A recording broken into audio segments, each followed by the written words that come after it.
About a week ago, I started using a new AI code editor called Windsurf, and I've been using Cursor up to this point maybe for about 8 or 9 months, so I'm very comfortable and familiar with it, but this new one had some really cool new features that I wanted to check out.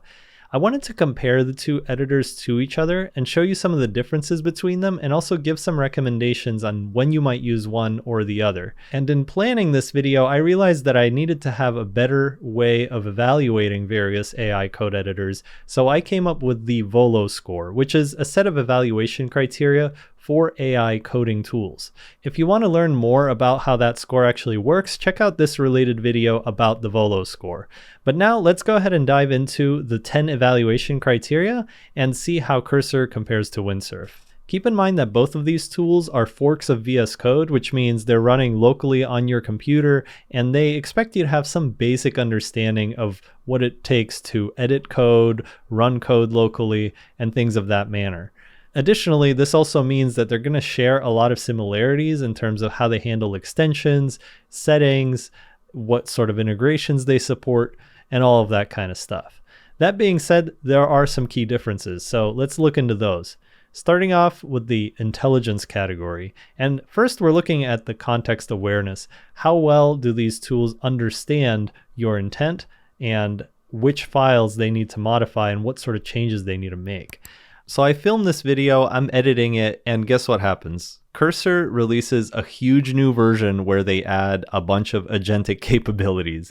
Now, this just goes to show you how quickly things evolve in the AI coding space, and I decided to keep this video as is, comparing version 42 of Cursor to Windsurf, and then I'll spend some time working with version 43 and give an updated review. So this review does not include the new agentic capabilities that Cursor added in version 43. When it comes to Cursor, you're able to tag specific files to give it the context that it needs to be able to modify the relevant code.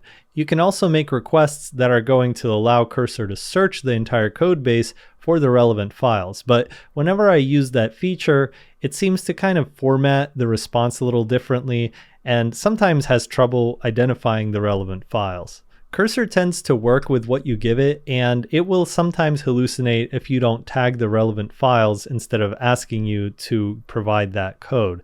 One additional feature that Cursor has, which Windsurf does not, is the ability to tag documentation through a URL or being able to upload documents so that Cursor can use that as context.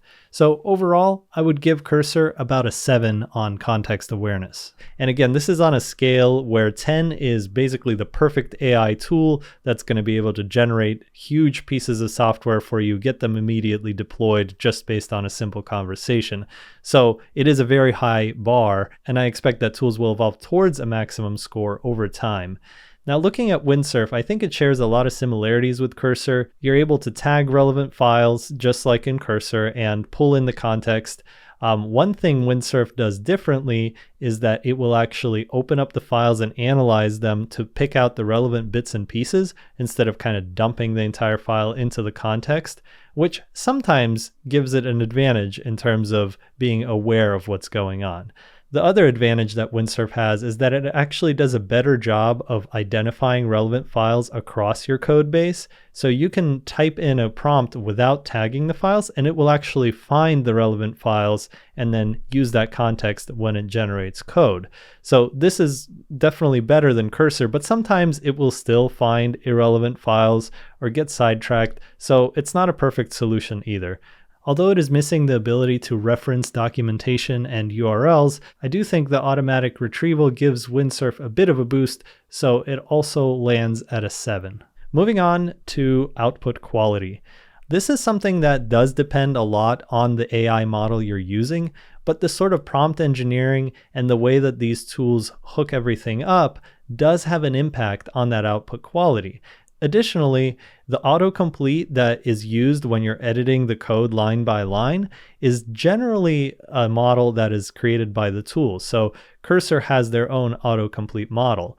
And this model actually does a really nice job of figuring out where you need to modify the code and it allows you to actually tab to those different sections. I see it doing this pretty reliably. And when it does that, it generally knows what you want to do. However, sometimes it does go a little bit off the rails and become a distraction when you're trying to write some code manually. And the results you get in the chat aren't perfect either, especially if you're dealing with a particularly novel sort of problem that it hasn't encountered before in its training data. You will run into issues if you're dealing with a really large file. It starts forgetting and not understanding things because the context is too long, so it starts to get confused, which is why, although it is, I would say, the best quality that you can get out of an AI code editor right now, I still give it a 7 out of 10 for the output quality. Windsurf, as I've said before, also uses Claude Sonnet 3.5, so it's not that far off, but it does struggle a little bit more often. The autocomplete functionality does not work as well as cursors. And after really using it hands-on, I've found that for whatever reason, even the code that comes out of Cascade, which is the chat sidebar, is not quite as good quality as what Cursor generates. I have a feeling this is because of the way that they manage the context that they pass into the prompt and the prompt engineering that is under the hood of this actual tool. So it does become a subtle sort of difference that's hard to tell unless you've been using the tool for a while. So across those issues, as well as the autocomplete output quality, I would give Windsurf a 5 out of 10 on this category. But there is a place that Windsurf shines, and that is autonomy and the agentic capabilities that it has. And we'll get to that quickly here because Cursor does not have a lot of autonomous capabilities. There's no sort of agent behavior or flow back and forth within Cursor, and the capabilities that it does have are generally reserved to generating long-form outputs. So in those cases, I do think there's a little bit of a chain going on, which is why I don't give it a 0. I give Cursor a 2 in this category because I do think it can recognize when the response needs to keep going, so it generates additional messages to answer your question. And it also can search the code base for relevant files and then be able to pass that on to generate some additional code.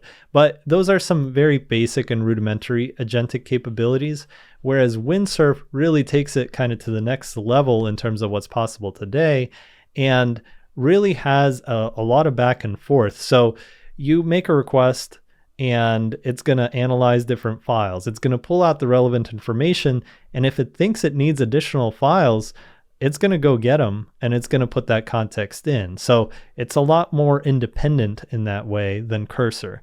And after that, it's going to generate some code, and it'll also identify if you need things like dependencies, and it'll have an additional step where you can just run, the installation command for that, and then it'll keep going. So there's a lot more of this kind of iterative flow with Windsurf, but it does require you to be in the loop for extended periods of time. It's a very involved sort of back and forth. So it's not like it's going out, like the original Devon promo videos where it's just building something for hours. It's very much a back and forth, but it's taking multiple steps at a time and then asking you for feedback. So while I do think it's a really effective loop, it's not like it's going out and building a full application for you and making a lot of decisions on its own. It still requires you to be very much in the loop. So I give Windsurf an autonomy score of 6 out of 10.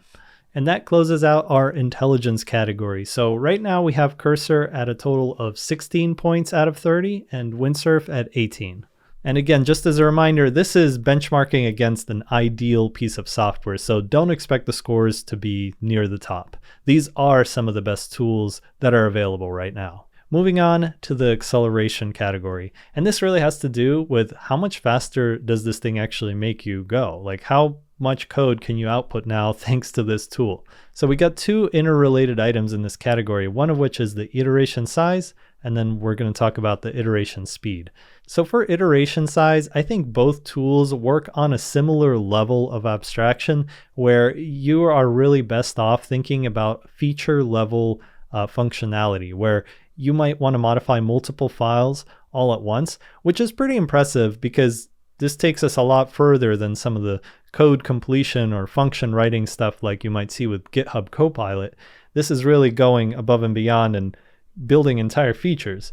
Now, they're still limited. They're not building super complicated things, and they're not building, multiple microservices with one prompt. So I found that both tools work best at that sort of function level implementation that might touch multiple files, but nothing too complicated all in one go.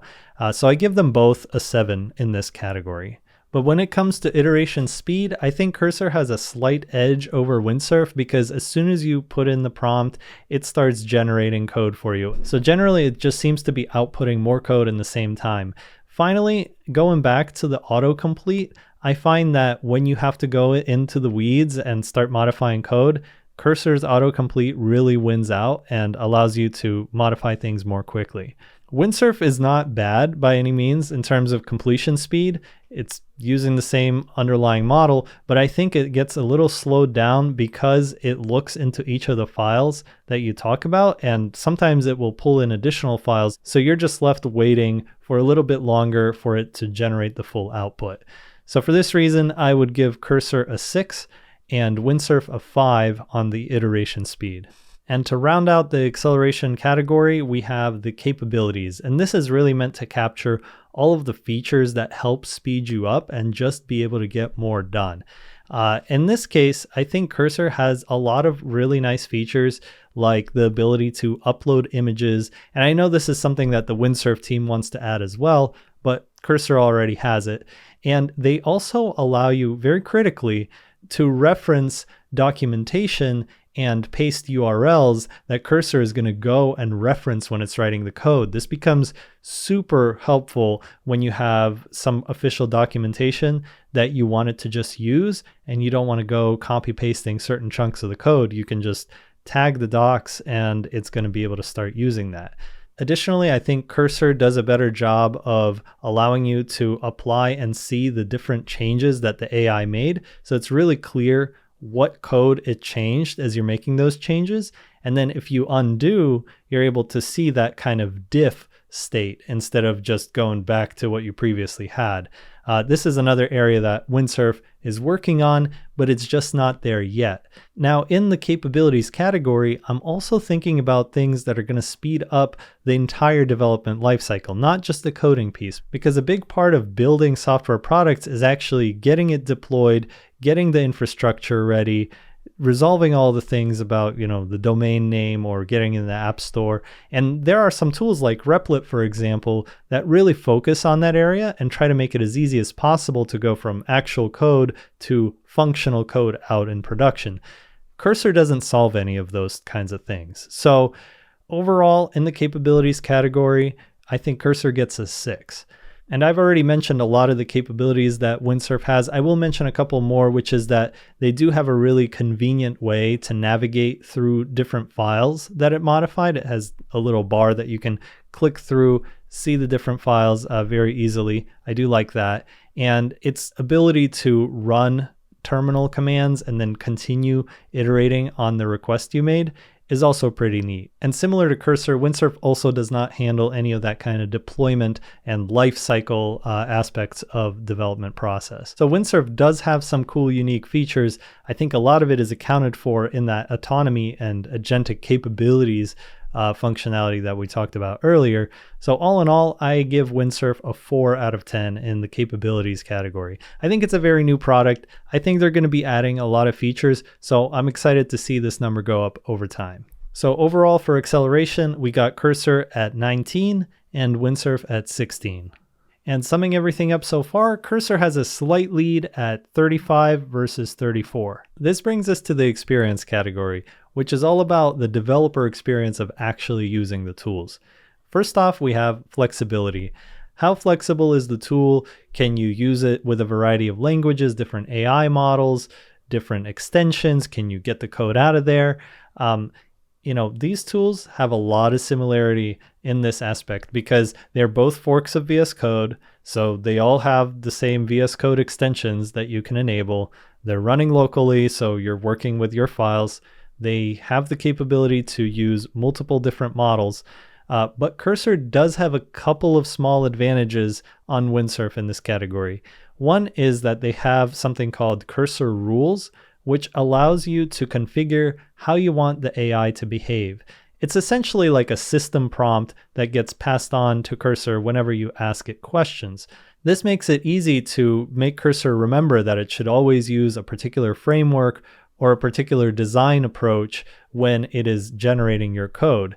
For Windsurf, you would have to kind of specify that on every prompt. Although I've seen some people make suggestions of creating like a to-do or special kind of text file and then just referencing that on every request, which is an interesting approach. It's kind of a workaround, right? But it does seem to work. Additionally, Cursor has the ability to actually use API keys that you pass into it for the LLM models, and you can add your own models as well. So although Windsurf does have a variety of models pre-packaged, some of the ones you probably are most likely to use, Cursor does give you a little bit more customization on that front.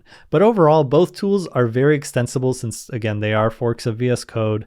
But given those couple of little advantages, I give Cursor a 7 out of 10 and Windsurf a 6 out of 10 on the flexibility front. Next up, we have ease of use. Going to the flip side of being VS Code forks, you're kind of expected to be somewhat experienced of a developer. Like if somebody who knows nothing about code opens one of these things up, they're going to get overwhelmed. You know, there's a sidebar with all the files, there's a terminal, there's a bunch of menu options, there's a chat, there's the code. Like there's a lot of stuff going on, and it's good for an experienced developer, but for somebody who's new, it's kind of difficult to go through all of that. And with this category, I'm really trying to balance the two because it is important for an experienced developer to be able to use all of these different features whenever they need them. So it's not enough to just have a super minimal product that doesn't allow you to do all of these things. But on the balance sheet, I do think it's a little bit difficult to get your mind around if you're a beginner and to get started with this stuff and figure out where everything is. So I give Cursor a 5 out of 10 in terms of ease of use. I do think Windsurf does a little bit of a better job with this because it has all the commands that you might run to do things like installing packages and preparing your environment. It's all in that Cascade chat. So it is a little bit more user-friendly in that way because you can just kind of press the button there. You don't have to figure out how to open up the terminal, how to paste and run all these different commands. It's going to actually handle more of that for you. So I'd say it's a little bit better on that one. So I give it a 6 out of 10 for ease of use. And finally, from the experience perspective, we come to reliability. How consistent are these tools in terms of actually generating the output that you want and not breaking things? This is really one of Cursor's strongest points and why it's been my main code editor for the last 8 or 9 months, because it just gets stuff done. Like a lot of the other tools, you'll have hit or miss. Like it'll generate the code sometimes, or sometimes it'll have an error, or it'll delete something. Cursor is generally very consistent in terms of its reliability, in terms of the code that it generates, and in terms of how it functions. Yes, sometimes you'll get a situation where it removes some of the code, and it doesn't always have the highest quality, right? Like we discussed the output quality earlier on. But in terms of being reliable, I think this is a very strong solution. The code that it generates is quite consistent. There are not a lot of bugs. There are some, but not a lot. And it even handles things like, Claude being down, and it switches over to using OpenAI's API and generating code with that. So it has a lot of like failover mechanisms that just generally make it very reliable. So overall, I would give Cursor an 8 out of 10 in this category. Windsurf, it's a brand new product. You can't expect it to be perfect, and in some cases it's not. I have found that it does throw errors more often in the chat. Sometimes Windsurf will run into some issues looking at files or running certain commands. And one of the most frustrating issues I've run into is when I try to undo some of my changes. Sometimes it just kind of like jumbles the lines together, and I end up in a situation where I can't, like I redo it and then I undo it, and everything just gets jumbled up. So it becomes a real big pain to iterate on things when you're running into those kinds of problems. I've also seen situations where in a very large code base, like I was not able to undo certain actions. And finally, it was more hit or miss on some of the things that I wanted it to do. Like sometimes it would do something really huge, really well. And then other times I would ask it to do this like very minimal thing and it would struggle with it. So it was just a little bit more all over the place. I think if they get it more into that direction of getting those big things done effectively and all of the little things consistently being done, we could really see a huge improvement here, as well as just fixing the bugs, which again, it's a new product, it's understandable, but given where it is right now, I would give it a 5 out of 10 in terms of reliability. So in total, for the experience category, we have Cursor at a 20 and Windsurf at a 17. So let's close this out by talking about the value and the pricing of these tools. Both of these tools do have a free tier, but it does not include some of the most powerful and important features that you're really trying to get out of these tools. So you really do need a pro plan for each of these to get your value out of it. And both of them come in at a pretty good price, I would say. Cursor is $20 a month, and for that price, you get 500 fast requests, which basically just means it immediately starts generating code. Beyond that, you get slow request, which basically means you're just in a queue to get that question answered. I personally have only hit that a few times and I code very regularly. I did expand my plan to go to $40 a month so that I just never run into that issue anymore. But even when you do, it's really not that bad. You end up waiting for, 5-10 seconds, and then it'll generate the code. The cool thing is you're basically at $20 a month getting unlimited AI generations, which is really a good deal. Like think about how much time you're saving. And if you save at least an hour of work a month, then it pays for itself effectively. So to me, although there is $1 price on this thing, it is very reasonable in terms of what it's able to actually accomplish. So I give Cursor an 8 out of 10 in this category, just because, again, it's one of the top tools. So the value that you're getting for that $20 a month is just undeniable. Oh, and one other thing is that you are able to bring your own API key for services like Claude and OpenAI, so it actually will use your API key when it's calling those APIs.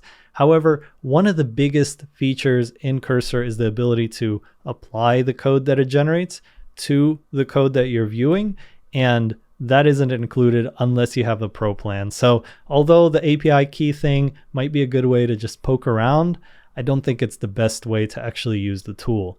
Now, Windsurf is actually half the price of Cursor. So if you are price sensitive, I think it could be a good idea to start with this one.